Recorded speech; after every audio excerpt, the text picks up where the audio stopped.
ถ้าทุกคนเข้าใจคำว่าแล้วก็เห็นตามความเป็นจริงว่า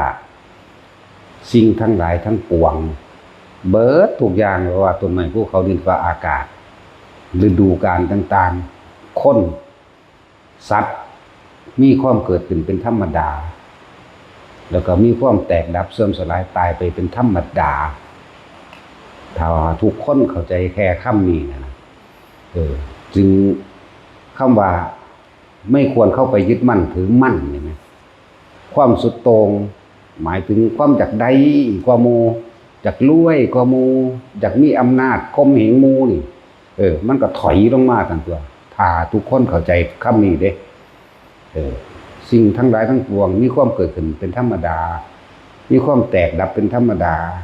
อันบุคคลทั้งหลายไม่ควรเข้าไปยึดมั่นถือมั่นนี่นะมันก็สิฟังเข้าใจกันตัวว่าคนเฮามันเกิดมาแค่หากินซ้ำตายนึงนั่นบ่ล่ะสิ่งที่จำเป็นสำคัญที่สุดในชีวิตมนุษย์ทั้งหลายอาหารยารักษาโรคเครื่องนุ่งห่มที่อยู่อาศัยแต่เรียงตามลำดับจริงๆเกิดเป็นมนุษย์นะอาหาร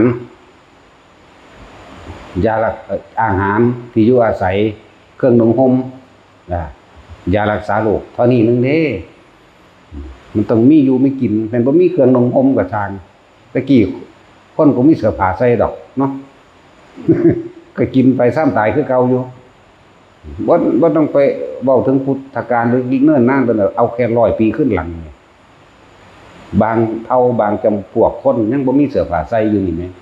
เอาแค่100 ปีนี่ก็ได้หน้าแล้วก็หากินไปซ้ำตายเทียบอย่างนึงคือสัตว์เนาะแต่สัตว์มันก็บ่ได้นุ่งเสื้อผ้าเด้เนาะมันก็ปลาหำบนตัวอยู่เด้ล่ะ แม่นบ่ล่ะครับมันก็หากินไปซ้ำตายนึงเด้ล่ะเท่านั้นนึงแม่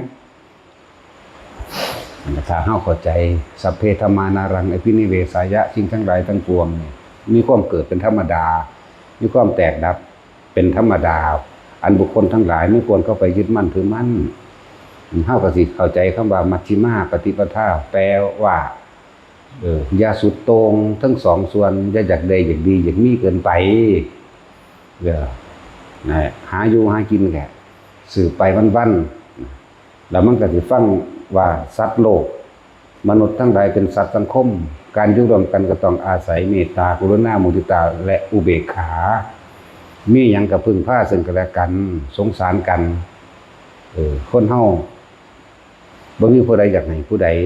มารังแกมาทำลายหรือลักสิ่งของเองบ่ข่มเหงเจ้าของเองดอกเมื่อเฮาเข้าใจตัวนี้เฮาก็เอื้อเฟื้อเผื่อแผ่ซึ่งกันและกันกับหมู่มนุษย์ทั้งหลายแล้วเฮาเป็นสัตว์สังคมอยู่ร่วมกันมีหยังก็แบ่งปันกันแต่ว่าอันนี้มันบ่เข้าใจเรื่องว่าแค่หากินซ้ำตายหรือว่าสิ่งทั้งหลายทั้งปวงบ่มีอีหยังจีรังจังยืนจังย่างดอกอันนี้มันเข้าใจว่าจีรังจังยืนมันจังบืนใส่กันมันจังรังแกข่มเหงกันเอาเปรียบกันเข็นฆ่าทำร้ายและทำลายกันให้ผู้ใดผู้หนึ่งเสียหายเพื่อจักได้มาซึ่งตัณหาแห่งตนความอยากของตนบำรุงบำเรออารมณ์ของตนเองมันจะบำรุงไปหอดใสมันก็ตายคือกันนั่นแหละเนาะสั้นแล้ว นั่นแหละที่เพิ่นแสดงออกมาเนี่ยถ้าเข้าใจคำนี้แล้วผ่อนคลายในความยึดมั่นถือมั่นในทรัพย์สมบัติยึดมั่นถือมั่นในว่าบ้านกูของกูตระกูลกูนี่ไหมนี่ก็อีกอย่างกับของกูบ่เด้เนาะผู้ใดรังแกตระกูลกูบ่ได้มาดูถูกตระกูลกูเนาะตระกูลพ่อตระกูลแม่ย่นลงมาบัดนี้ลูกพ่อลูกแม่ย่นลงมาแล้วเหลือกูตัวกูนั่นแหละบัดนี้มันสั่นแล้วเพราะว่ามันบ่ฟังแล้วก็น้อมเข้ามาใส่ความจริงของเจ้าของเองจ้ะความจริงที่เฮาเห็นผู้อื่นก็ตายมาบ่แห้งปู่ย่าตายายตายมาแล้วแน่พ่อใหญ่แม่ใหญ่พ่อทวดแม่ทวดตายมาเลยแหละเนาะบางคนก็พ่อแม่ตายให้เห็นแล้วด้วยล่ะเนาะจังว่าเจ้าของก็ตายคือกันนะในขณะที่บ่ทันตายตัวเองเป็นทุกข์เป็นร้อนเป็นกังวลเป็นร้อนห้น กับเรื่องใดคิดเบิ่งเอาเขาเจ้าก็หากินเศร้าตายเอาผู้ก็กระดอแท้นะก็คือสิอยากได้ก็มูแท้อยากมีอำนาจก็มูแท้ผู้นั้นก็ตายผู้ญาตายายกูก็ตายแล้วผู้นั้นก็ตายผู้นั้นก็ตายอะไรมามันก็แม่นของเพิ่นได้เนาะมันก็ลดความยึดมั่นถือมั่นลดอารมณ์อยากลดความเห็นแก่ตัวจนหมดความเห็นแก่ตัวใดตัวนั่นบ่ล่ะแต่นี่มันบ่แม่นติสมัยหนึ่งพุทธเจ้าเฮาเสวยชาติเป็นโพธิสัตว์แต่ว่าเกิดในตระกูลลิงเด้เขาพากันไปเที่ยวป่าหมู่กษัตริย์จากว่าล่ะกษัตริย์คนพากันเสด็จประพาสป่าป้าเล่นไปเห็นลิงตัวหนึ่งมีสีสันลักษณะแปลกกว่าหมู่เป็นลิงขาวให้ทหารเสนาบดีจับมาได้พระราชามันถูกใจกลับมาอยู่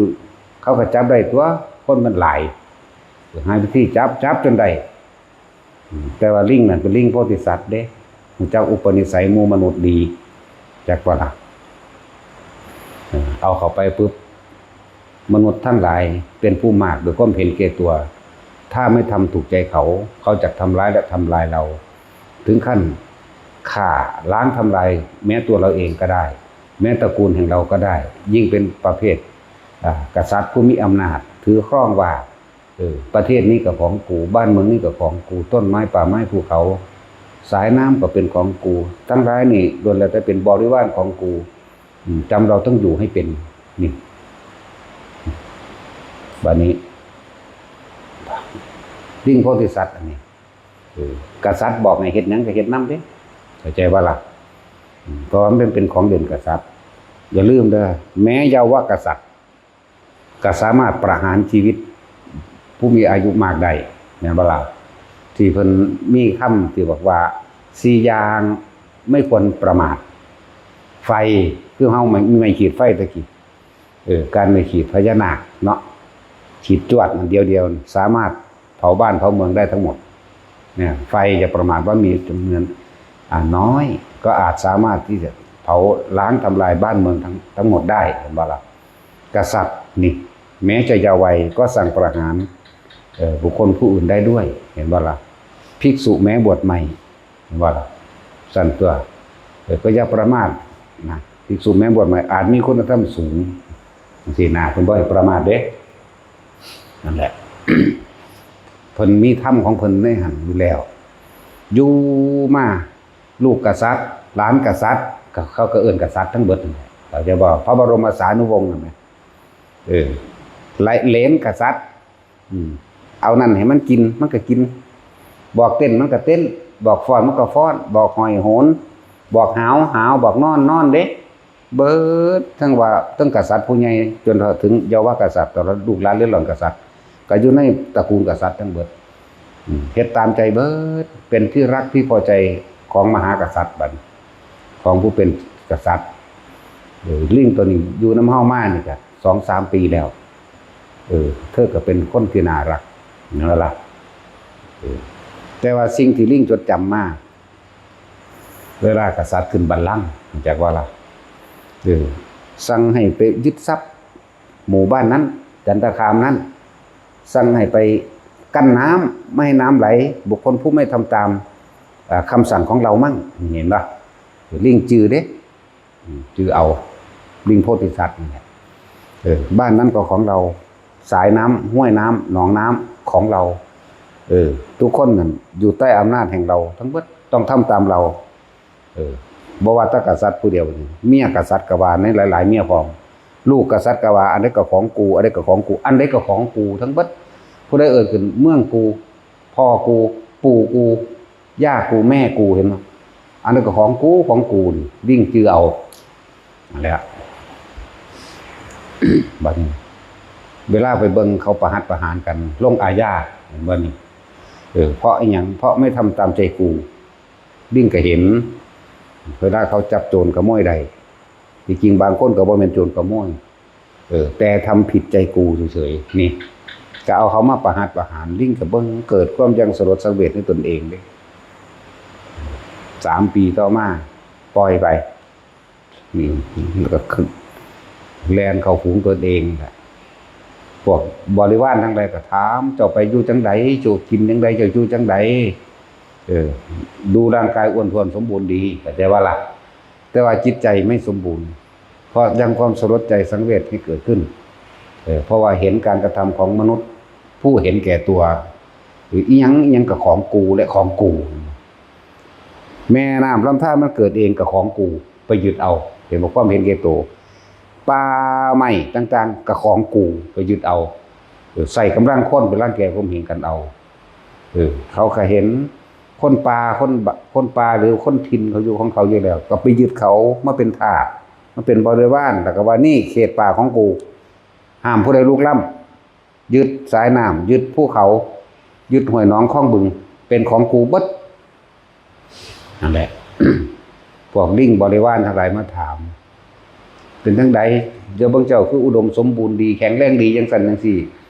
อย่าว่าไปเลยเขาเอายังให้กินก็กินตามเขาเขาให้เฮาเต้นก็เต้นเขาให้ฟ้อนก็ฟ้อนเขาให้ห้องวุ้วิกก็ห้องไปตามเขาเขาให้ล่ำก็ล่ำตามเขาเพราะนั้นเขาเข้าใจว่ามนุษย์ทั้งหลายเป็นเจ้าของชีวิตเรา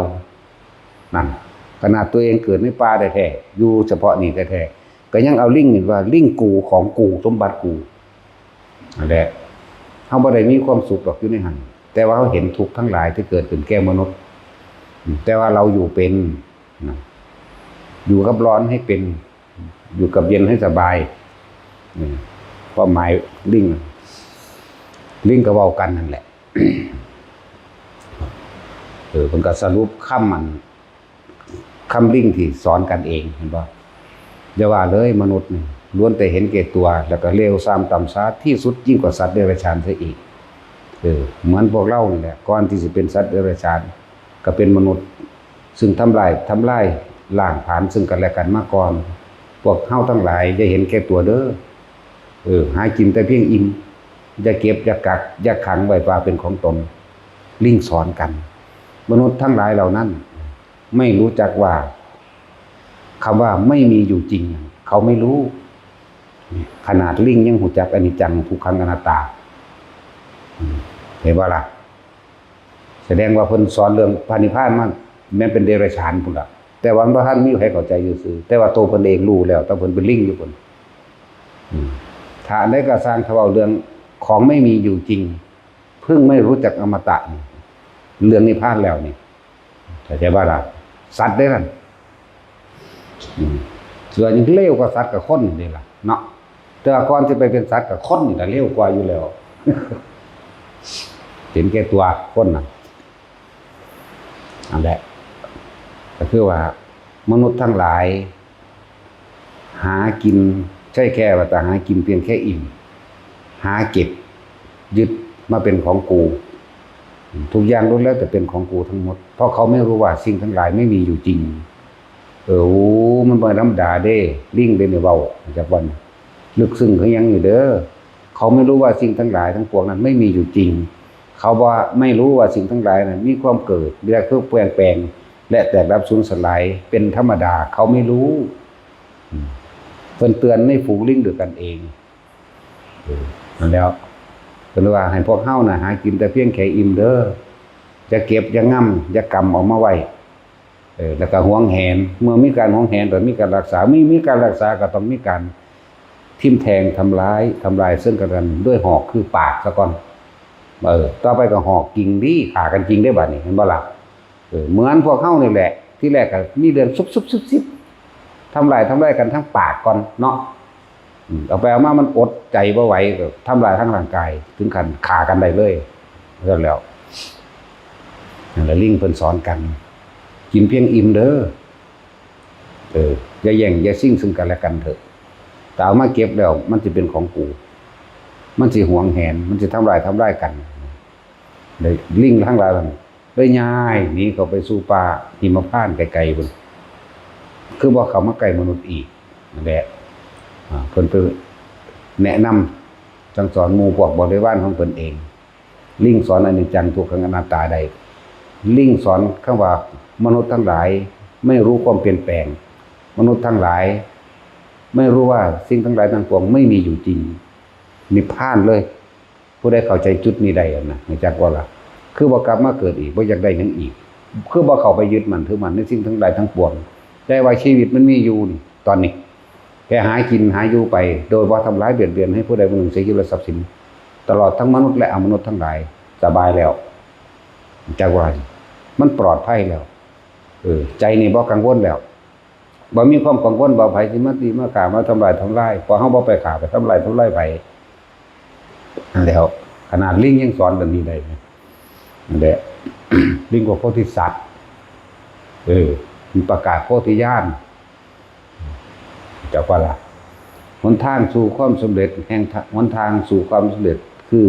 หลุดพ้นออกจากวัฏสงสารนี่ว่าโพธิญาณนั่นแล้วญาณะแปลว่ารู้โพธิก็คือความสงบร่มเย็นสุขใดที่สู่ความสงบบ่มีดอกนั่นบ่ความสงบนี่แปลออกไปปราศจากความคิดนึกความอยากได้อะไรอยากเป็นนี่ละโพธิญาณจักว่าล่ะสั่นแหละหลายๆขนาดเพิ่นเป็นสัตว์เดรัจฉานแท้ๆเพิ่นก็ยังสามารถรู้อันนี้ได้เนาะว่าแต่เรื่องสัตว์เลยที่เพิ่นนั่นก็ได้ตัวเรื่องความเสียสละแม้นพญากวางทองมันเสียสละเอาชีวิตเจ้าของแทนนางกวางทองกวางตัวนั้นมันทองมันมีลูกมันสิออกลูกแล้วยิงเร็วๆนี่แหละเอาชีวิตเจ้าของไปแลกคืนกษัตริย์ก็สลดใจตัวเนาะโหกูเป็นคนแท้ๆกูจะมาโหดเหี้ยมกว่าแท้นะขนาดนี้เขาเป็นสัตว์เดรัจฉานกูน่าอายสัตว์เดรัจฉานแท้น้อนี่เอาชีวิตของผู้อื่นมาเลี้ยงชีพของเจ้าของเองเห็นแก่ปากเห็นแก่กินนะสัตว์ละอายก็เลยประทานอย่างนี่สัตว์เดรัจฉานพญากวางสอนให้คนมีเมตตานั่นบ่ล่ะนั่นเดียวเป็นทั้งสั้นแหละเราจะพวกเข้าอีหยังอาศัยตัณหาขาตะกันเนาะนั่นใช่แล้วแม่นคือว่าเพราะละคนซุมื้อพระพุทธเจ้าเฮาเพิ่นเล่งไว้บ่เรื่องการรับวัดมันบ่แม่นรับง่ายๆเด้เพิ่นเล่งไว้ต่อไปพุทธบุตรพุทธชิโรรสของเราในการข้างหน้าถ้าเฮาบ่รับเป็นตัวอย่างเอาไว้ในบัดที่อนาปินติกะเศรษฐีเป็นผู้สร้างเข้าใจบ่นี่พุทธบุตรสาวกแห่งเฮาสิหาที่อยู่ยากเพราะคนจะเป็นเจ้าของป่าป่ามันเกิดเองมาแต่ใดแต่ได้แล้วโคตรพ่อโคตรแม่มันพวกนั้นมันเลยมาปลูกไว้ดอกเนาะพวกสันดานหมาพวกนั้นบ่ได้ปลูกไว้ดอกโอ้มันต้องเลวกว่าสันดานนรกพวกนั้นมันบ่ได้ปลูกไว้ในป่านั่นน่ะแต่ว่ามันเป็นเจ้าของสั่นแล้วเป็นเจ้าของป่าเป็นเจ้าของน้ำเจ้าของห้วยต้นไม้อันพวกเฮาปลูกขึ้นใหญ่ขึ้นเองแท้ๆพวกเฮาปลูกเองมันยังเป็นเจ้าของเด้โอ้ยปานบ่โคตรพ่อโคตรแม่มาปลูกไว้เนาะหมาสีแม่มึงนี่ซ้ำพอมันเกิดอยู่สันนรกยังสั่นเด้อีหลีแม่นบ่ล่ะเฮาเว้าเลยตรงๆเลยกรมป่าไม้หยังก็สร้างวรรณอุทยานหยังก็สร้างเว้าให้ตรงๆเลยนี่เขาบ่ได้มาปลูกจักต้นดอกนำตามภูเขาตามนั่นก็สร้างแล้วมาจัดกันขึ้นมาเป็นกฎหมายขึ้นมาแล้วชาวบ้านจริงๆนั่นน่ะไปตัดเอานั่นน่ะแค่สร้างบ้านพอได้อยู่แม่นบ่แต่ว่าพวกเขาน่ะทำกฎหมายว่าสัมปทานแม่นบ่ล่ะมันเฝ้าไว้ขายเนาะเอาถ้าว่าบ่แม่นให้กูตายโลดถ้ามันแม่นให้สู้ตายเบิดเอาแม่พ่อกับแม่มึงปลูกไว้อยู่บ่มึงคือหาก็เกิดมึงเนาะเป็นเกิดด้วยพอเจ็บใจจากบ่ให้มันเจ็บใจมันทุรนทุรายสั่นแล้วบ่มีหยังพูนรถส่งเป็น20คัน30คันไหลล่มชาวบ้านคือตาสินสิเอาได้บ่มีปัญญาเอาบ่อันโหย 2-3 คนโอบเนาะเอาได้อยู่บ่ปานนั้นน่ะเอารถไปแกออกมาได้อยู่ในภูเขานำเมืองอื่นโอ้ยธรรมดาบ่จังซั่นแล้วอีหลีนี่แล้วเป็นจังสิบ่แม่นนั่นแหละพุทธเจ้าเพิ่นเล็งเห็นการไกลแล้วเขาสิเป็นเจ้าของต้นไม้ป่าไม้สถานที่ขี้ดินหม่องหั่นหม่องนี้สร้างกฎหมายขึ้นมานี่สร้างเพื่อบังคับข่มเหงรังแกกันดอก ตะกี้บ่ได้มีปกครองโดยธรรมตะกี้บ่มีเด้ศีลห้านี่แหละปกครองกันคนมีสัจจะคนมีความซื่อสัตย์ต่อกันเพราะว่าพระเจ้าไปปล้นมาบอกครับโลดเด้บ่ได้มีเล่ห์เหลี่ยมเด้ซุมื้อนี้ฆ่าตายเห็นๆอยู่นี่พูนออกบ่ได้ตั้งใจปืนลักลั่น นั่นแล้วกะโลกมันขาดศีลธรรมเว้นกรรมก็ตามท่านคือเก่านั่นแหละยังก็เลยเอาเบิ่งเด้ออันทั่วประเทศไทยเฮานี่บ่หาแต่ทั่วโลกก็ได้เวลารถซุ่งอันขนใหม่ย่างใหม่หยังแน่ล่ะที่ละ20คัน30คันเริ่มคือบ่จับเนาะก็จับจังได๋ก็เขาขายเอาเองขายให้พ่อค้านั่นแหละแม่นบ่ล่ะส่งไม้แปรรูปอย่างนั้นอย่างนี้แม่นบ่ล่ะบัดนี้คือว่าถูกกฎหมายบัดแค่คนเอาไปเผาทานไปหาจับเขาโอ้ยลูกเขาอีหามาสิแม่มึงเอ้ยเผาทานก็ที่ไปจับเขาเผาทานอาทิตย์นึงมันสิได้อยู่บ่แล้ว2 สอบ 3 สอบมันน่ะก็เผาไฟมันกลัวเลื่อนซื่อมันบ้าอำนาจเนาะมันบ้าเด้พวกนี้บ้าแต่ของมีอำนาจว่าซั่นบ่มีกฎหมายใดห้ามตายดอกบักลาเด้อบักลาบักหำกฎหมายบ่มีลาเอ้ยนั่งเอ้ยบ่มีกฎหมายว่าห้ามบุคคลผู้นี้ตายบ่มีนั่นแล้วศูนย์นี่บ่ศูนย์บ่เว้าดอก แต่ไม่มีกฎหมายห้ามตายกูสิย้านมึงอยู่กูบ่ย้านมึงได้แต่กูก็สิตายอยู่ มึงก็สิตายคือกันพวกเห็นแก่ตัวสามารถทำร้ายได้เบิดแม้คนหมู่มากเป็นร้อยเป็นพันเป็นหมื่นเป็นแสนเป็นล้านความเห็นแก่ตัวของคนผู้เดียวเด้อทำร้ายคนได้เป็นหมื่นแสนล้านนั่นแหละมันสั้นแหละจึงบอกว่าทุกคนสามัคคีกันเด้อเหมือนคนล้านฆ่าคนผู้เดียวบ่ได้บ่เดี๋ยวนี้มันบ่บาปดอกฆ่าคนเลวนั่นน่ะมีเฮานี่เว้าออกเปิ้งๆผู้เดียวเลยนี่บ่ต้องย้านดักมันผิดวินัยกูมันเลยอยู่ในแล้วเหนือกรรม เหนือกรรมนั่นแหละ แล้วทุกคนยังกระสร้างสามัคคีนี่คือพังได้ทั้งเบิดเข้าใจบ่สามัคคีนี่คือพังได้ทั้งเบิดก็แล้วกันได้คนไทยมาทำลายเฮาได้ดอกหมดแต่พวกเฮามีความสามัคคีกันลักษณะนั้นเหมือนมันเลยไปเรื่องใหม่เลยเด้นี่ เลยไปหาขาคนเลยเด้นี่ ขาแมงรถตาคนเร็วบ่บาปดอกมีผู้เดียวนี่เว้าบ่ออกอากาศอยู่นี่นั่นซั่นแหละมันเหนือกรรมนั่นล่ะ ของเฮาแบออกตลอดเฮาบ่ได้กรรมไว้เลยเนาะมันก็เลยเอิ้นว่าเหนือกรรมอันใดมันบ่ยุติธรรมใดบ่ถูกเมียนดิฉันแต่บาปหลายสันตติอมาตย์ฆ่าหลายตัวแล้วยังเป็นอรหันต์ได้เนาะแสนกว่าองคุลิมานเอ้ยกระจอกดอกซ้ำนั้นฆ่าน้อยโพด เห็นบ่ล่ะนายโจรกาศทั้งเป็นโจรแล้วถ้ามันสิฆ่ามันก็เท่าไหร่มันได้อนาคามีเสยอยู่นี่แหมจังซั่นแล้วมีตัวอย่างอยู่ดอกเมียน หามาไว้รถถังจะคันก็ได้ดอกเฮาหรือ2คัน หาจรวด RPG เอาไว้ผู้ใดมาลุกล้ำยิงแมงโลด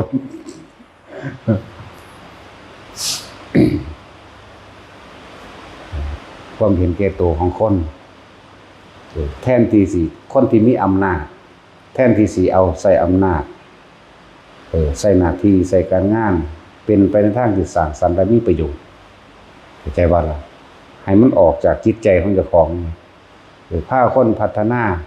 ทางด้านจิตใจก็เข้าไปพัฒนาวัดว่าอารามสถานที่โรงเรียนโรงพยาบาลหรืออบรมศีลธรรมหยังก็ว่าไปตัวเนาะให้พาไปจังซี่หรือมีโครงการนั้นนี่ชักชวนกันไปทำบุญหรือช่วยเหลือน้ำท่วมหรือบุคคลทุกข์ยากบ่ว่าสิข้าราชการส่วนใดก็สร้างสามารถทำได้ทั้งเบิดแต่ว่าคือว่ากันว่าใจเนาะใจที่เห็นแก่ตัวซอยไผบ่ได้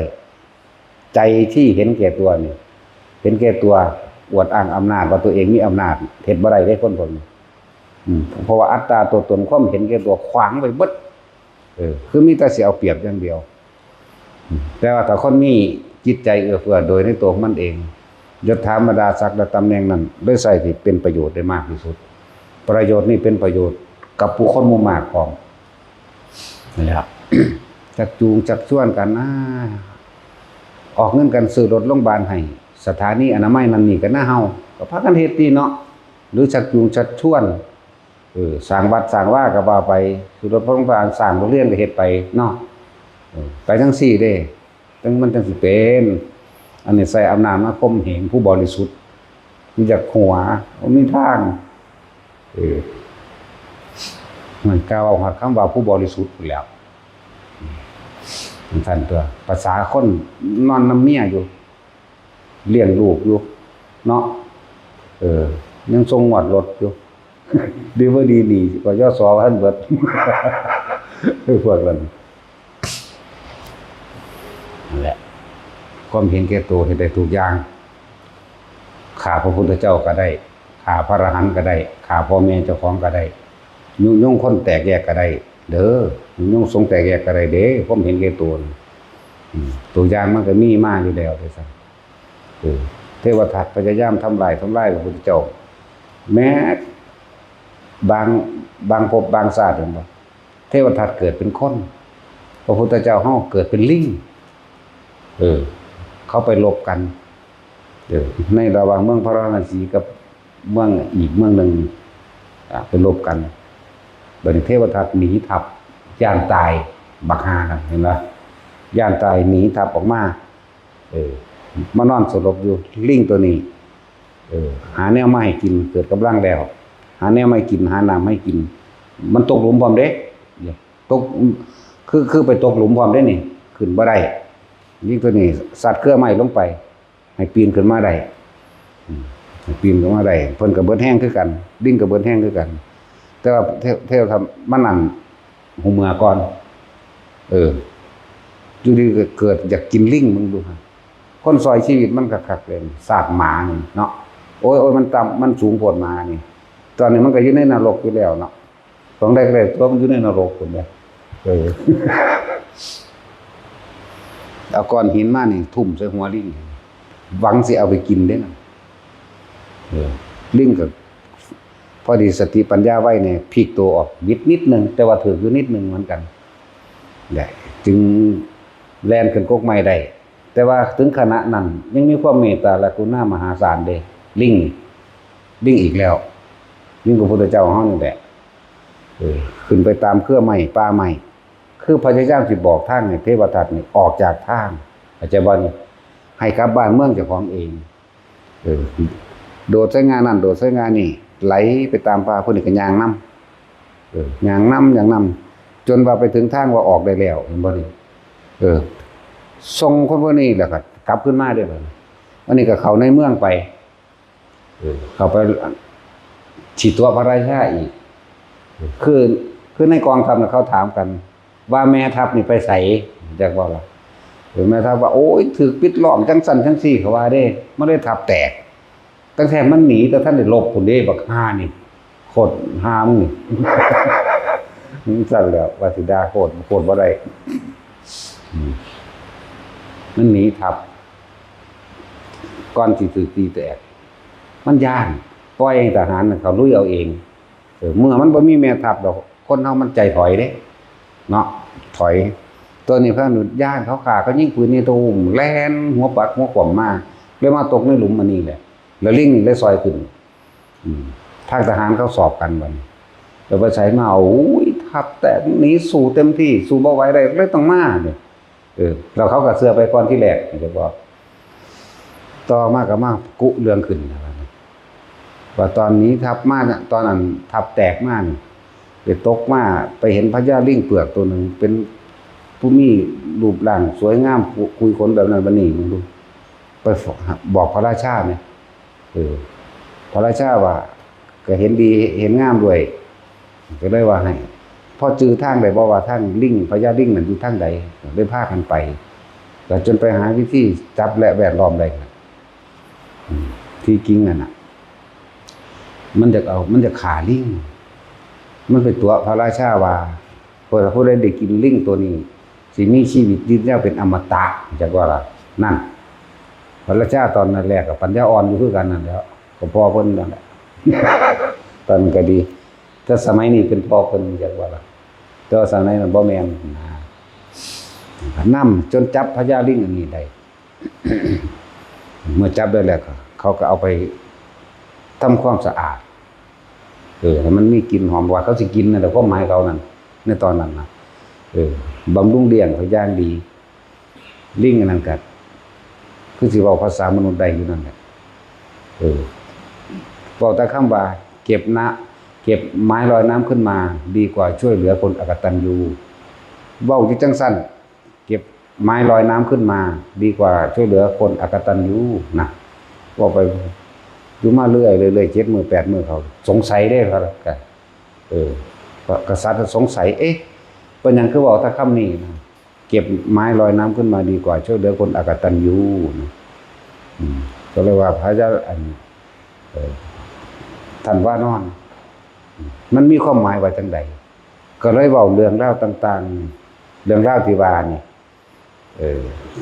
เทวทัตนี่หนีทัพมาแต่ที่แรกแล้วมาตกในหลุมเบิดกำลังผู้ฆ่านี่หาผลหมากหลากไม้ทิ่มลงไปให้กินซอยเหลือขึ้นมาแล้วลากเอาไม้ลงลากไม้ลากลงไปเพื่อให้ไต่ขึ้นจากหลุมให้ได้ผู้ฆ่าก็เบิดกำลังก็เลยแอบเสือบรับไปนิดนึงแต่ว่าเห็นคนผู้นี้ใส่ก้อนหินทุ่มหัวก็เลยพลิกหนีได้ทันก็เลยมีความหมายว่าเก็บไม้ลอยน้ำขึ้นมาดีกว่าช่วยเหลือคนอกตัญญูและผู้นี้บ่แม่นทับแตกแต่ว่าหนีทับปล่อยให้ทับแตกกษัตริย์รู้เรื่องที่นั่นซั่นแล้วจะเอานำมาถามที่มาบังคับเอาที่ปานนั้นยังสิขี้ตัวอยู่เฮาก็สอบร่องแม่ทัพนายกองต่างๆที่หนีมีชีวิตรอดมาบัดนี้มันทางนี้ผู้เห็นสั่งพวกผู้ฆ่าลุยแล้วแต่ของคันแลนหนีนั่นตัวบ่ได้ที่จำนวนโดยหลักฐานกับพยานพร้อมผู้นี้เห็นก็เห็นผู้นั้นก็เห็นผู้นั้นก็เห็นผู้เขารอดมาหนีบ่ได้กษัตริย์เอาไปฆ่าซ้ำตัดข้อเสียประจานตัวนั่นแหละกรรมที่เขาแกล้งกับพวกที่สัตว์พวกสัตว์ลิงเด้โอ้ลิง2 ศาสตร์หรือจะเว้ามานี่เนาะ บอกจะเป็นสัตว์ก็ได้ทั่วนั่นแหละแล้วเพิ่นก็สั่งสอนแสดงธรรมเด้สั่งสอนแสดงธรรมให้กับกษัตริย์เด้ความเห็นแก่โตวอาจสามารถแต่คนผู้นี้นี่หมายถึงนี่ในความเห็นแก่ตัวขนาดคนที่ช่วยชีวิตชุบชีวิตเอาไว้ขึ้นมาแท้ๆก็ยังอาจสามารถจะเอาชีวิตของผู้เขามากินแต่โกหกทำให้ผู้อื่นเดือดร้อนวุ่นวายไปด้วยคือโกหกพระราชานี่ว่าถ้าได้กินเนื้อของข้าพเจ้าจะมีอายุยืนเป็นอมตะตัวข้าพเจ้าเองก็ตายแล้วคนที่กินฉะนั้นเราจะไม่ตายนี่ไหมแม่นบ่ล่ะตัวข้าพเจ้าเองก็ตายฉะนั้นเราผู้ที่กินจะไม่ตายทุกอย่างในโลกนี้ไม่จีรังยั่งยืนทุกอย่างในโลกนี้ล้วนแล้วแต่มีความแตกดับเป็นธรรมดานี่ก็ลิงแสดงธรรมอีกกษัตริย์สำนึกได้คือกันปึ๊บแบบนี้เดี๋ยวนี้เลยยกเมืองให้ลิงคล้อง7 มื้อแต่ลิงคนบ่เอาดอกอันนี้บ่สมควรแก่เราผู้เป็นสัตว์เดรัจฉานสมควรแก่พระราชาขอประทานราชวังและเมืองนี้คืนแห่ส่งไปตัวบัดแล้วปกครองโดยธรรมมาเลยก็ได้ธรรมมาจากลิงตัวนี้เด้อแล้วจังซั่นแล้วขนาดสัตว์เดรัจฉานก็ยังรู้เหมือนกันกับเรื่องของนกยุงนั่นแหละแต่กี้สมัยนี้มันอายุยืนเด้อตะกี้เนาะคนพยายามฆ่านกยุงอยู่จนถึง7 ชั่วอายุคนก็ยังบ่อาจสามารถฆ่าได้แต่ว่าโดยฤทธิ์แห่งกามนายพรานนี่อย่างละมันชื่อว่าอะไรล่ะตาโปนบักตาแดงนี่ล่ะเอานกยุงหน่อยตัวเมียไปเลี้ยงไว้ใหญ่แบบฟ้อนล่ำให้เพื่อฝึกฟ้อนล่ำให้จังซั่นแหละตามธรรมดาแล้วเขาก็เว้าไปนั่นแหละสร้างที่บ่ฟังควรช่างเวลาตกมันด้วยกามราคะเกิดขึ้น แรงใดจะเสมอด้วยแรงกามไม่มีเห็นบ่คนเฮาฆ่ากันแต่ก็เพราะว่าเรื่องกามตัวแย่งผัวแย่งเมียนี่ฆ่าได้เบิดเด้เนาะ ขนาดสร้างอยู่ในอำนาจของนายควานช้างที่ไม่กลัวขอเป็นเพราะอะไรเพราะแรงกามบ่แม่นแรงกรรมกามเวลามันตกมันย่านยังอยู่บ่ล่ะมันฟังอยู่บ่ล่ะนั่นแหละเขาก็เลยเอานกยุ่งไปเลี้ยงใหญ่ฟ้อนล่ำเป็นแล้วเดินทางไปปกติแล้วนกยุ่งนั่น ก่อนที่ออกหากินตอนเช้าบินขึ้นสู่ปลายไม้ที่ตัวเองนอนนั่นแหละทำความเคารพนอบน้อมก็คือว่าอุเทจนันจักกุมารเอกราชานั่นแหละพระอาทิตย์เป็นพระราชาองค์เดียวที่ให้แสงสว่างยังก็ว่าไปแต่ว่ามันลงตบใต้โดยนามตุพุทธนังนามตุโพธิยาปกป้องคุ้มครองของเองนั่นแหละคือการระลึกถึงเอานกยุ่งเข้าไปคิดถึงพระพุทธเจ้าได้หรือแม้ว่าสัตว์พอเข้านี่มันเป็นอะไรก็นึกว่าไรแม้ว่าสัตว์ตัดสินเคยนึกถึงอยู่วะน้ำมันทุกข์อยู่บ่เจ้าด้วยได้สำนั้นก็ดีจะดักว่าตัดสินคือจังหอยยังมือจักน้ำสางว่าคนรุ่นใหม่มือจักก็บุเนาะเห็นตะมือในน้อยนึงได้อันวิทย์นรกมากนะในน้อยซ้ำนี่แหละกำไว้เดี๋ยวกันสำนันหนึ่งเด้จะเข้าใจได้ว่าจะไปสวรรค์นี่นาคือจังเขาเกาะอันนี้นานเห็นตะมือในน้อยซ้ำนี่แหละแม่นไผนอนนะคือเป็นมือค้นหรือบ่แม่นค้นนอนนะขนาดนั้นเด้อแหละได้นกยุ่งอายุถึง700 ปีตอนเช้าเธอบินขึ้นไปนามตุพุทธนังนามตุโพธิยานโมนุตตังนโมวิมุตติยาทุกเช้าและก่อนนอนก็เหมือนกันที่เฮายินเสียงของแง้วนั่นน่ะนั่นแหละเขาก็ทำความนอบน้อมพระพุทธเจ้าเหมือนกันทุกมื้อเฮ็ดจังซั่นบัดนี้นายพรานมันฉลาดเด้มันหูจักแรงใดที่จะเสมอด้วยแรงแห่งกามไม่มี ขนาดสร้างตกมันแท้ๆก็ยังไปอยู่ในอำนาจของขอเนาะทรัพย์ปานใดมันก็บ่เก็บเด้ถ้ามันได้กินตัวเมียล่ะจังซั่นก็นั่นแหละเวลามันติดสัตว์ย่านไผอยู่บ่ล่ะหมากับหมาเถอะนะเนาะเห็นบ่ฆ่าโป่งกันน้ำทางนั่น เถอะนะมันบ่ได้ย่านเด้ไปกวนมันแม่ตอนมาเข้าได้เซิงถามมันฆ่าโป่งแล้วใครแน่จักว่าล่ะมันกัดคนเด้เอาแม่ลองเบิ่งแม่จะฆ่าโป่งบ่แล้วพวกนั้น มีจักกระดักเพราะมันเกิดหมามาหลายคนมาหลายศาสตร์ออกไปก็ดี นั่นแหละในมือหนึ่งแม่พามันเดินทางไปถึงแล้วก่อนที่นกยุ่งสิบินขึ้นทำความนอบน้อมดวงอาทิตย์แต่ก่อนใส่สัจจะนั่นแหละดวงอาทิตย์ก็เลยต่อมาก็มาใส่ความระลึกนึกถึงนามตุพุทธนังนามตุโพธิยาแต่ว่าสมมุติว่าเพิ่นนี่6 โมงเช้าต้องบินขึ้นสู่ปลายไม้แล้วห้องแง่วๆบ่อันทั้งนี้เอานกยุ่งมาล่ำไว้ตั้งตี 5พี่ล่ำไปดิหัวใจราคะเกิดขึ้นที่ความดำกฤษณาเกิดขึ้นปิดบังปัญญาอันที่เคยกระทำมาเกิดความบันไหวในเสียงนกยุ่งอันนั้นเพิ่นก็เจิดลงมาหาเขาที่ตะเกานั่นน่ะบ่วงก็บ่รัดปืนยิงก็บ่แตกธนูก็สายขาดหลายอย่างสิบ่อาจสามารถทำลายผู้ที่ทำความนอบน้อมพระพุทธเจ้าได้บ่ล่ะบัดนี้นี่ที่มื้อนั้นบ่ว่าดิที่จริงเขามาดักเอา7ช่วยชีวิตอายุคนเราได้แต่ว่าจับบ่ได้เห็นบ่อันผู้ดักผู้แรกก็คือกษัตริย์พระราชาตายไป7ชั่วราชการบ่ด้วยความโกรธเกลียดโมโหที่ว่าเมียเจ้าของตายเพราะอยากกินเนื้อนกยุ่งทองอันนี้แหละก็เลยไปเขียนแผ่นทองจารึกเอาไว้ว่าผู้ใดได้กินเนื้อนกยุ่งทองแล้วสิมีอมตะไล่มาทุกกษัตริย์แต่ว่าองค์นี้บ่แม่นที่บัดก็แม่นอยู่คือกันบัดอยากกินอยู่คือกันก็เอานกยุ่งตัวเมียเนี่ยไปเ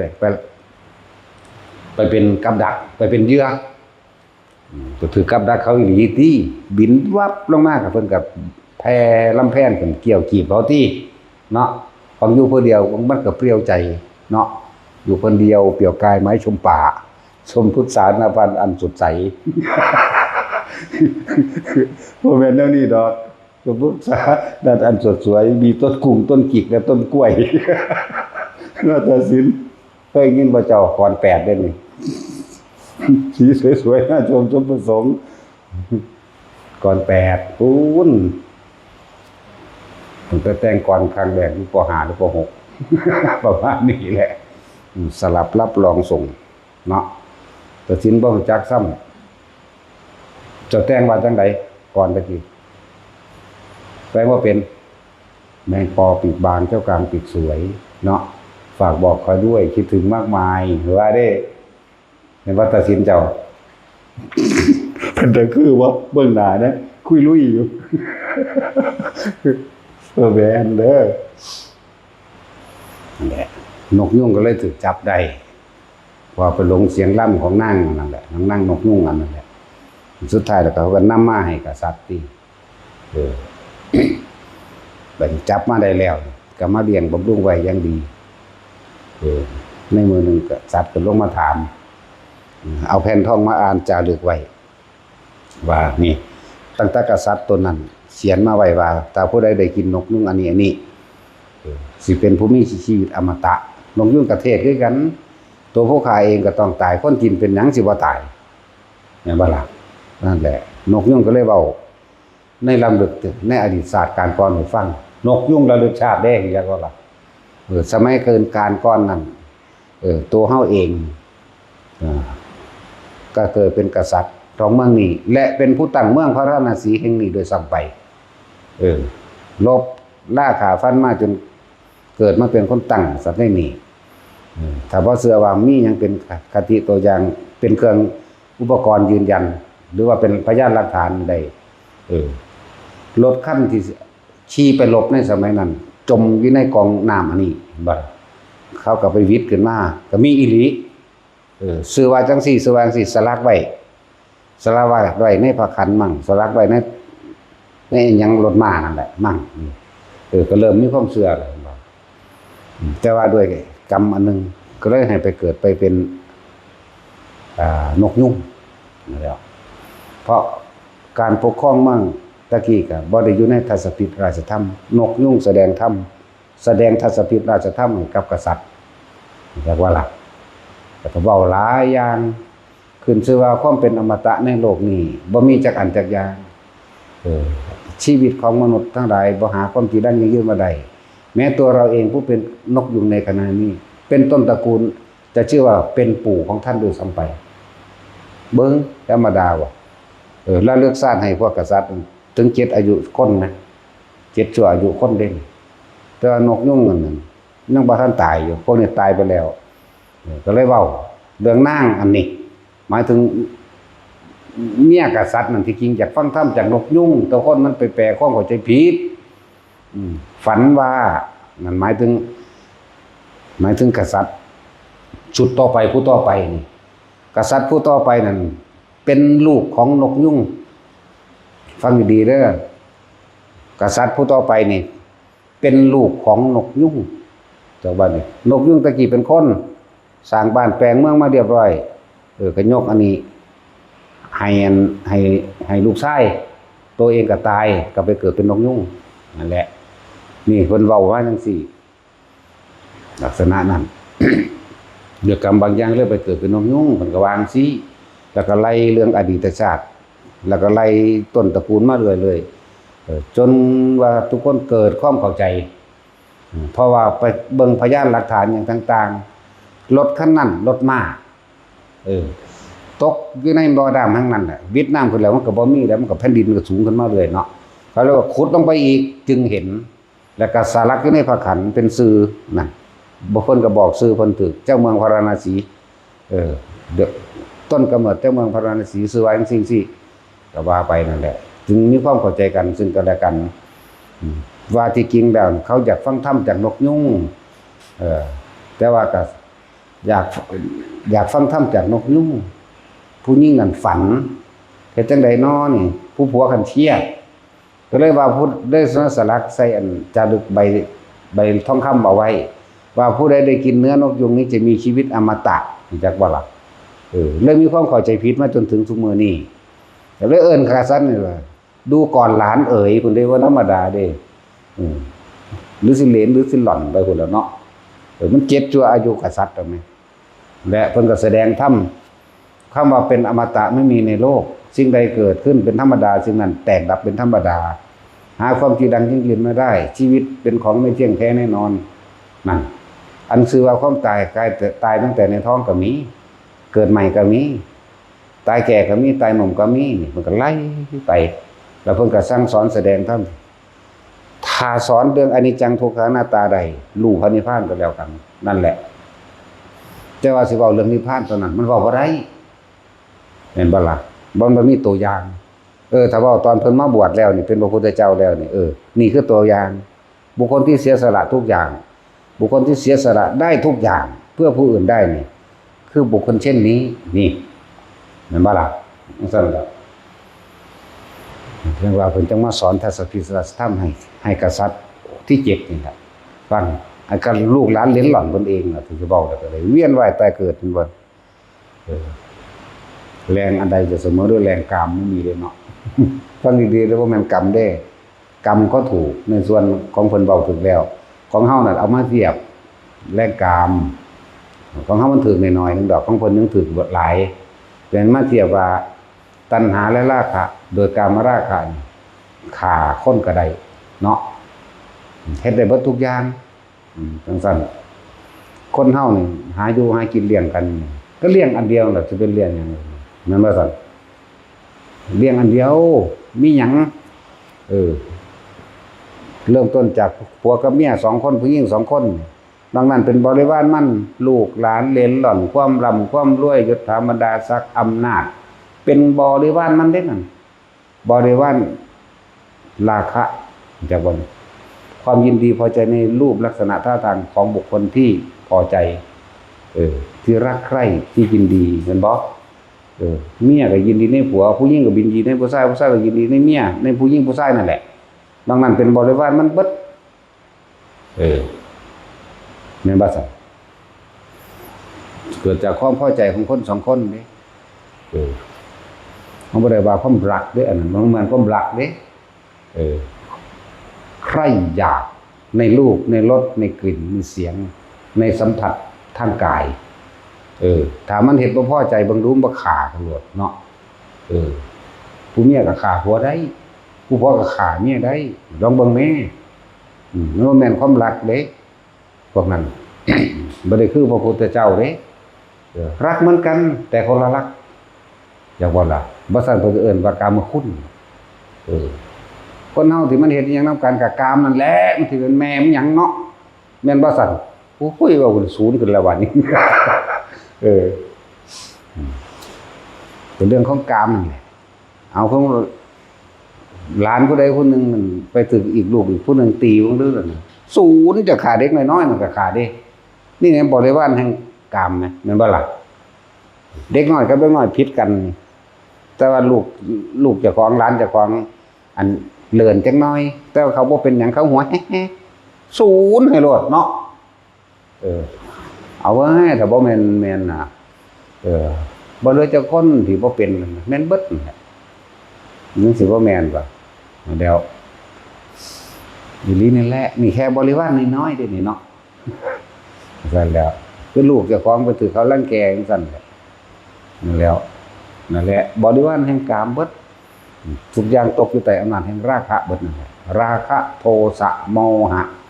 ราคะแปลว่าความยินดีพอใจในรูปลักษณะท่าทางของบุคคลนั้นเห็นบ่ล่ะเมื่อราคะรูปแล้วก็ลักษณะท่าทางกันรสแห่งกามนี่แหละจักว่าล่ะกลิ่นเสียงสัมผัสทางกายนี่อันพาเวียนว่ายตายเกิดฆ่ากันไปฆ่ากันมาบางชาติก็เกิดเป็นคนได้ฆ่าสัตว์บางชาติก็คือเป็นสัตว์ที่ถูกฆ่าเวียนกันไปเวียนกันมากระโตนี่แหละถ้าคนเวียนว่ายตายเกิดก็เลยแม่ว่าล่ะอันนั้นบริวารมันดอกอยากรวยเอาที่แรกบ่ได้ฮู้จักว่าผู้ใดรวยผู้ใดบ่รวยเด้อคิดเบิ่งดีๆเด้อว่าตะกูมักบ่ได้ไปสืบเบิ่งดอกว่าตระกูลรวยหรือบ่รวยพ่อแม่มีบุญหลายบ่เนาะบ่เห็นกันที่กรุงเทพนำกันเลยเนาะบ่จัก เอ้าเป็นจังสิบ่แม่นเด้อนี่ เห็นอยู่ไสก็สร้างแม่นอยู่บ้านก็สร้างบ่ได้เกี่ยวกับสิรวยบ่รวยบ่ได้เกี่ยวกับว่าโอ้ถ้ากูเอาผู้นี้กูสิทุกข์เด้อบ่คิดดอกก็เห็นแล้วมันปิ๊งกันแล้วนำกันเลยมาสร้างครอบครัวภายหลังเนาะแม่นว่าสัตว์มันบ่ได้สืบว่านิสัยดีบ่สันดีดอกมันเอากันซะก่อนแม่นบ่ล่ะมันสั่นตัวนั่นแหละมาอยู่นำกันเถิดถ้ารักใคร่พอใจกันอยู่ก็คอยสร้างครอบครัวไปนำกันเริ่มฆ่าสัตว์เริ่มลักทรัพย์เริ่มตัว มีเบิดเด้เพื่อหยังสิบำรุงบำเรออันดีแหละที่มันหยังอยู่ดีมีสุขแหละนะไปหันละวันแต่ก็มีลูกมีหลานไปได้บัดนี้ก็หานั่นหานี่มาเพื่อลูกเพื่อเต้าเพื่อเล่าเพื่อหลานไปโอ้ยสาหากินซ้ำตายซื่อยังกระดอกกระเดียดแต่พวกสัตว์เนาะ คนเขาบ่ยอมรับความจริงเด้ถ้าเฮาว่าสัตว์แม่นบ่ล่ะคิดว่าเจ้าของเป็นมนุษย์ประเสริฐที่มันว่าได้แม่นเลวยิ่งกว่าหมาอีกก็มีเยอะแยะเลวกว่างัวอีก เลวกว่าปวกอีกปวกมันกินต้นไม้เด้กับกินดินล่ะ คนรู้สึกแตกแมงวัตถุอย่างล่ะโอ้ยเป็นแต่ศูนย์เนาะเข้าใจว่าเด้ทุกคนมันเป็นทุกข์เพราะหยังเข้าใจบ่เด้ราคะเข้าใจราคะบ่รู้จักผู้เหี่ยวบ่หรือจะเอาภาษาแบบซื่อสัตย์หรือเอาภาษาบริสุทธิ์ รู้จักผู้เหี่ยวบ่เด้ผู้เหี่ยวผู้หญิงก็มีผู้เหี่ยวผู้ชายก็มีมันสิตายนำผู้เหี่ยวนั่นแหละรู้จักบ่ล่ะว่าฆ่ากันเป็นฆ่ากันตายอยู่เพราะนั่นมาแย่งมาชิงทรัพย์สมบัติกันอยู่นี่สิว่าหยังน้องกับอ้ายค่ายตามกันมามันฆ่าเอาสมบัติกันก็ผู้เหี่ยวนี่ตัวแม่นว่าล่ะซั่นตัวมันยังสิบ่แม่นจะลดสังเวชกับมันได้ไปหยังหรือจะเอาอีกหลายๆตัดสินเอาอีกว่าเว้าดอกตัดสินเล่าซื่อสัตย์ ซื่อสัตย์อยู่จะมาถามข่อยเด้พ่อบ่เป็นได้ข่อยว้ายกูเอาหน่อยเป็นเด้ถ้าว่าได้พ่อล้าน8แสนนี่บ่พอเด้ จังซั่นแล้วตัดสินเอาบ่ได้จักว่าล่ะแต่จุ้ยนี่ก็เอาบ่ได้ว้ายเอ็ดเหตุนำโดนแล้ว จังซั่นตัวสิไล่ปันคือบ่ปาก เจ้านี่ขี้ไล่เลยเลี้ยงลูกเขาเจ้าว่าจังได๋เขาเจ้าเลี้ยงมางามๆเจ้ามันเลี้ยงขี้ไล่แหละเตเสะอยู่โอ้ยด่าทออุดหูอยู่เนาะแล้วยังกับเท่งเด้งไป ถ้าที่จะว่าหลอกเขาของเจ้าก็คือกันตัวเลี้ยงเขาเจ้าเลี้ยงมางามๆลูกเขาเจ้าเลี้ยงมาได้คือฮิปโปนี่ มันซั่นแล้วแหละพวกเขามันตกอยู่ใต้อำนาจกามราคะเบิดนั่นแหละเด้อตัวเดียวเลยบ่มีไผไปสืบเบิ่งไผดอกว่าตระกูลเขาเป็นแนวใดร่ำรวยบ่เรียนจบไสบ่แต่พอใจกันแล้วฟาดกันโลดนำเลยเนาะจังซั่นแล้วบัดนี้ก็เริ่มหาอยู่หากินนั่นนี่กันแล้วบ่ทันมีลูกบางคู่ผิดใจกันแล้วหวงกันเนาะจะเอาผู้เดียวรักไว้สนองครอบครองตัณหาเจ้าของเด้นี่ตอนนั้นอธิบายกันฟังก็ตีกันฆ่ากันตายก็มีเลิกกันก็มีเนี่ยบางสันตัวบางคนได้ลูกแล้วก็เลิกก็มีสารพัดนั่นแหละเรียกว่าโทษทั้งเบิดนั่นแหละมาเกิดอยู่เด้อ ให้ก็ดีคือบอกว่าธรรมะเท่านั้นเด้อสิเป็นทางออกได้จากว่าการรู้ความจริงการเอาชีวิตเจ้าของเองกับประสบการณ์ที่ผ่านมาเปรียบเทียบกับคำสอนพระพุทธเจ้าถูกสมุทัยนิโรธมรรคเปรียบเทียบหลายๆนั่นแหละฟังเอาเรื่อยๆแหละแม่นตันเดียวดอก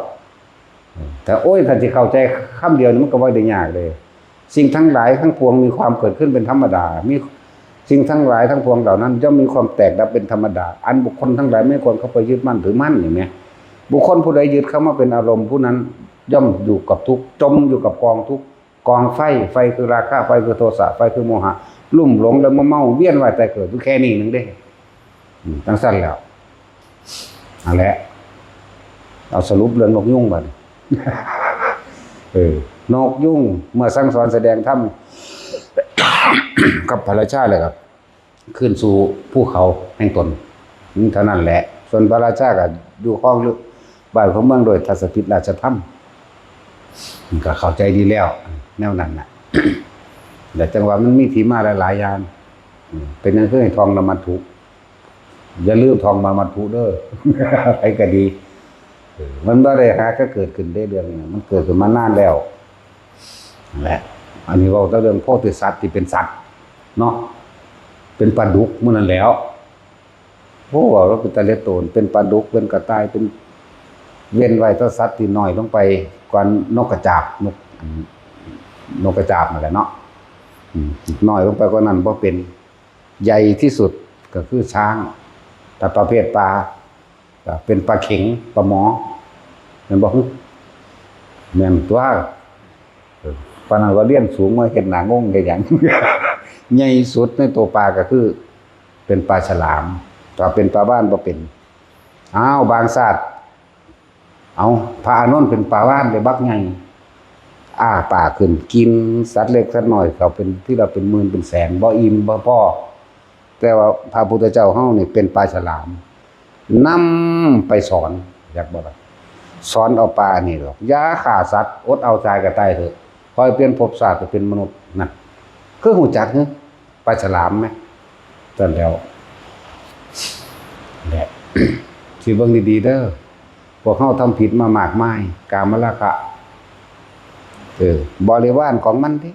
ระวังเริ่ม2คนระวังผู้หญิงกับผู้ชายมาพอใจกันแม่นว่าล่ะผสมพันธุ์กันซะบัดเนาะจากรวยอยากมียศธรรมดาศักดิ์อยากมีอำนาจอยากมีเครื่องอำนวยความสะดวกสบายบริวารของอารมณ์ราคะของเองนั่นบ่ล่ะบริวารมันนึงเด่นได้ลูกได้หลานมาบริวารมันเด่นแล้วก็ความมัวเมาโอ้แห่งสะอ่อนนี่บูดมันคักหลานต้องกำลังตุ้งหนุงยืนว่า ปากมันก็เป็นตาสั่งเลยว่าจินตนาการดูอีหยังก็ถือแกไปเบิดสมว่าอุ้มหลานอยู่นั่นรถนิพพานมากกูญาติมันอุ้มหลานแล่นหนีรถนิพพาน มันบ่ถิ่มรถมันบ่ได้ถิ่มหลานขึ้นนิพพานเด้อุ้มแล่นหนีรถนิพพาน เป็นว่าซั่นยายเกี่ยวก็คือกันอีนั่นนึงอีโนอีเนะเยอะอันนี้พ่อมันกันนั่นแหละเนาะลองเอาเขาไปใส่กันบัดนี้สิสะอ่อนของไผของมันเด้ของกูจักว่า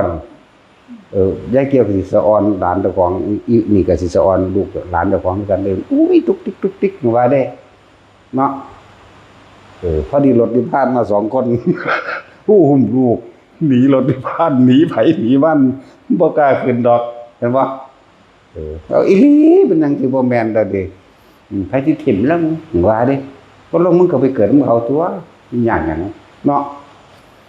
โยมันต้องใจเดียวขนาดนั้นเด้อหวยบ่ได้ว่าแตะพวกนี้มีลูกน้อยๆแล้วเนาะบ่ฮอดตาคอดบ่ฮอดอันยักษ์ขมูขี้พุ่นแล้วกระดานบักอามใหญ่อามตาปานนั้น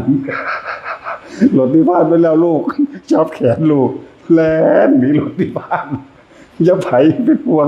โอ้ยขนาดนั้นมันก็เป็นเด้สิภาษาหยังกับซ้ำนี่ตุตะอยู่ไหนแม่ปากมันก็อ้อมๆเนาะอีนั่นก็ตาใสปิ๊งๆตาจิงยังบ่ฮู้นั่นสิยังบ่ฮู้นี่อันนี้คือการย่างโตะเตะตุตะไปตั้งแต่เมบินยังเป็นตาหักเนาะ เมบินอยู่นั่นนะเดี๋ยวดิเอาขาตีดินตุบอู้ยสะอ่อนคือหยังเด้เห็นบ่มันก็ไปในอารมณ์เด้ ลองเบิ่งดูนั่นรถนิพพานมาแล้วเตรียมตัวเด้อไผก็เด้กูเตรียมอยู่แล้วกูสิอุ้มลูกกูแล่นหนีรถนิพพานกูบ่ไป แต่ว่าล่ะก็นั่นแหละเอาท่านประธานอันนี้บ่สนใจ